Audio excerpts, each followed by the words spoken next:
नमस्कार दोस्तों, हम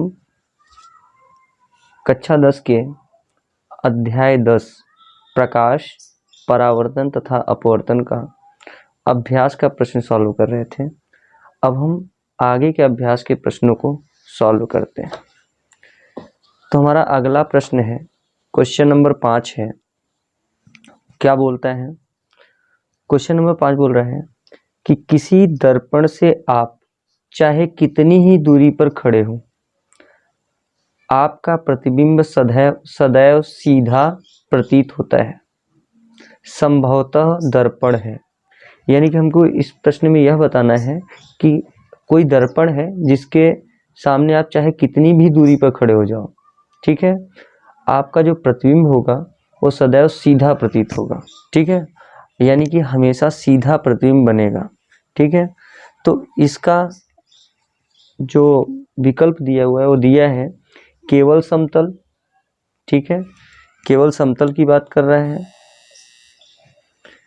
केवल समतल।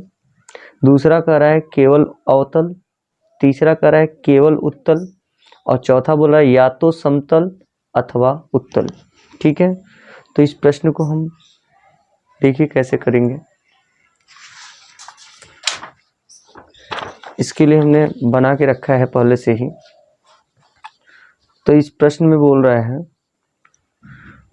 किसी दर्पण से आप चाहे कितनी ही दूरी पर खड़े हो, आपका प्रतिबिंब सदैव सीधा प्रतीत होता है।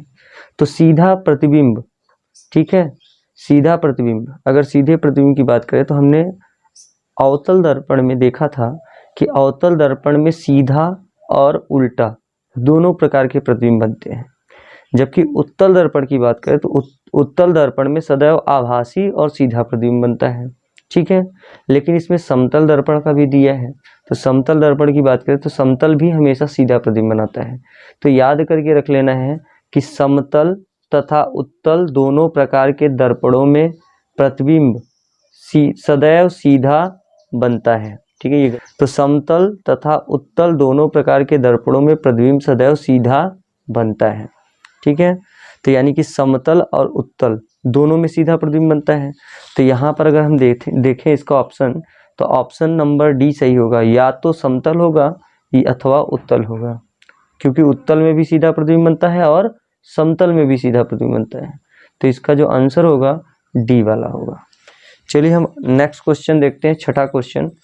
छठे क्वेश्चन में क्या बोल रहा है? छठे क्वेश्चन में बोल रहा है हमारा, किसी शब्दकोश यानी कि डिक्शनरी में पाए गए छोटे अक्षरों को पढ़ते समय आप निम्न में से कौन सा लेंस पसंद करेंगे? तो हमारा प्रश्न है कि जो डिक्शनरी के शब्द होते हैं छोटे छोटे, ठीक है, उनको अगर हमको पढ़ना है, ठीक है, तो हमको कौन सा लेंस, ठीक है, मदद करेगा पढ़ने के लिए? तो पहला ऑप्शन है 50 सेंटीमीटर फोकस दूरी का एक उत्तल लेंस। दूसरा ऑप्शन दिया है 50 सेंटीमीटर फोकस दूरी का एक अवतल लेंस। तीसरा दिया है 5 सेंटीमीटर फोकस दूरी का एक उत्तल लेंस, और चौथा ऑप्शन दिया है 5 सेंटीमीटर फोकस दूरी का एक अवतल लेंस।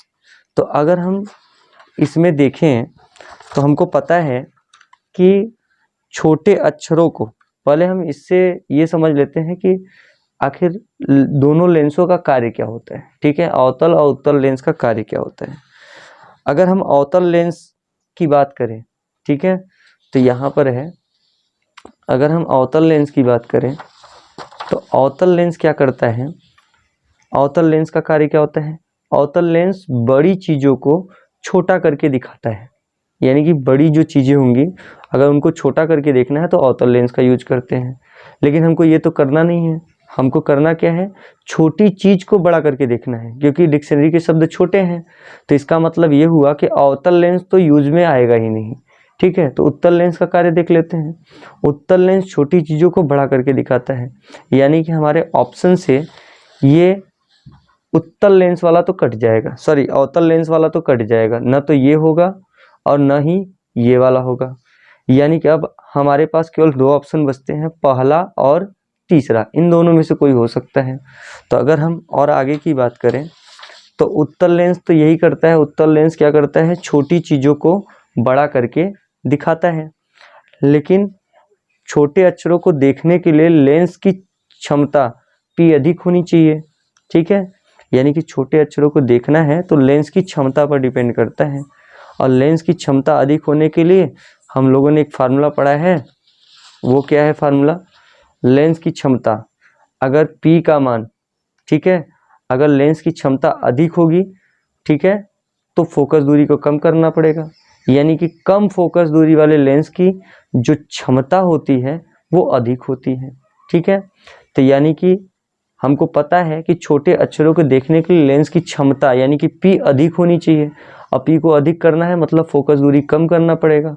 ठीक है, और कम फोकस दूरी करने के लिए हम क्या करेंगे? कम फोकस दूरी वाला ही देखेंगे ऑप्शन में। तो कम फोकस दूरी वाला देखें तो इन दोनों ऑप्शनों में एक 50 सेंटीमीटर फोकस दूरी का एक उत्तल लेंस है, एक 5 सेंटीमीटर फोकस दूरी का एक उत्तल लेंस है। तो कौन सा ऑप्शन सही हो जाएगा? सी वाला ऑप्शन हमारा सही हो जाएगा, क्योंकि इसकी फोकस दूरी कम है। ठीक है, तो कम फोकस दूरी वाले की क्षमता अधिक होती है और ज़्यादा फोकस दूरी वाले की क्षमता कम होती है।